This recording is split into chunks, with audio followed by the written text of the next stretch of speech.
네, 앞서 보신 것처럼 서해선 복선 전철 개통이 지역 균형 발전 촉진에 마중물 역할을 하게 될지 기대가 되는데요. 이와 관련해서 한국교통연구원 김영국 연구위원과 자세한 이야기 나눠보겠습니다. 자, 위원님, 당초 홍성역에서 경기도 고양시까지 이 남북으로 있는 철도를 계획을 했었는데 이 서해선 복선 전철이 홍성역에서부터 서화선까지만 이동이 가능한 일명 반쪽 개통을 다음 달 하게 됐습니다.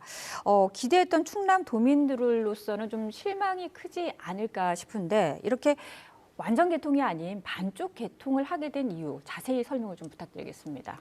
네, 서해선이 그 마지막에 일부 구간을 신안산선과 노선을 공유하기로 해서 계획이 되고 지금 진행이 되어 왔습니다. 네. 근데 이제 신안산선이 개통이 상당 부분 연기가 됨에 따라서 그 노선을 공유하기로 했던 일부 구간, 즉 그 원시역에서 서화성역 구간을 사용하지 못하게 됨에 따라서 이제 서화성역까지만 지금 개통을 하게 된 것이죠. 서화성역에서 원시역까지 사용하지 못하게 되면서 이게 4km 구간 정도 된다고 그 정도 될 말씀을 겁니다.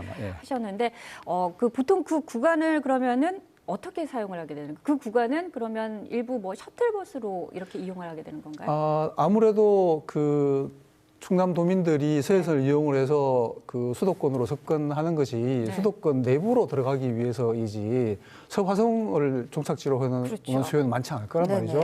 그럼 결국은 이제 그 다른 교통수단을 이용을 해서 수도권 전철망으로 이렇게 셔틀 형태로 이동을 해서 그게 이제 뭐 서해선 수도권 구간인 원시역으로 갈 수도 있고 뭐 또 다른 뭐 노선의 수도권 전철을 이용할 수도 있겠죠. 그래서 이제 그거는 수요를 살펴봐서 적절한 연결 교통망 체계를 그게 뭐 셔틀버스 형태가 될 수도 있고 또는 뭐 노선버스 형태가 될 수도 있고 그런 계획을 사전에 수립을 해서 충남도민들이 이용하는 데 불편함이 없도록 준비를 해야 될 것 같습니다.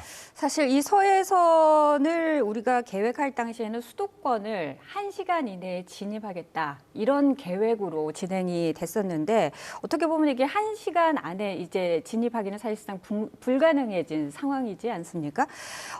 그렇다면 이외에 이것을 우리가 수도권까지 적절하게 그리고 빠른 시일 내에 편리하게 진입할 수 있는 뭐 다른 대안 같은 게 현재 준비가 돼 있습니까?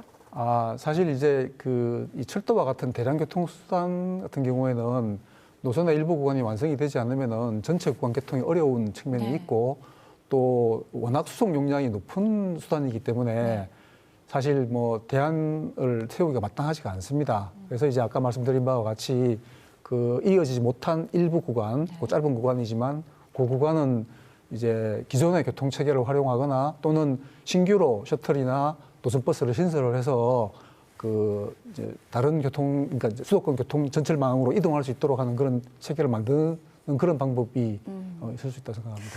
그 원인 중에 하나가 신안산선이 민자 사업으로 결정이 되면서 그렇게 됐다라는데 그 부분은 어떤 내용인가요? 아무래도 이제 뭐 재생 사업보다는 민자 사업이 여러 뭐 협상 측면이라든가 뭐 이런 것 때문에 그 공기가 다소 좀 오래 걸리는 경향이 있습니다. 그래서 이제 민자 사업으로 전환이 되면서 뭐 좀 협상도 있었고 또 신안산선 건설 자체가 가지는 또 공기 지연의 그런 이유도 있습니다. 그래서 이제 그런 이유들이 복합적으로 작용하면서 지금 상당 부분 신안산선 개통이 연기가 지금 된 상황입니다.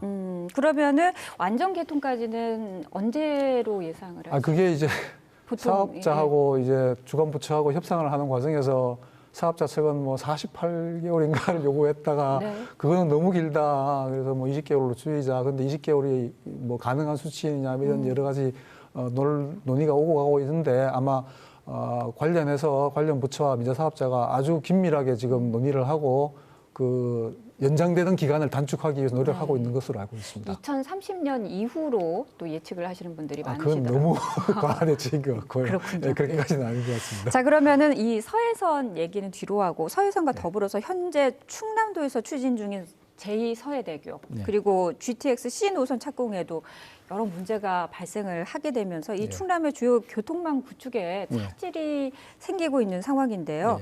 충남 내륙의 교통혁명이 하루빨리 실현되려면은 어떤 점들이 더 보완돼야 한다고 보십니까?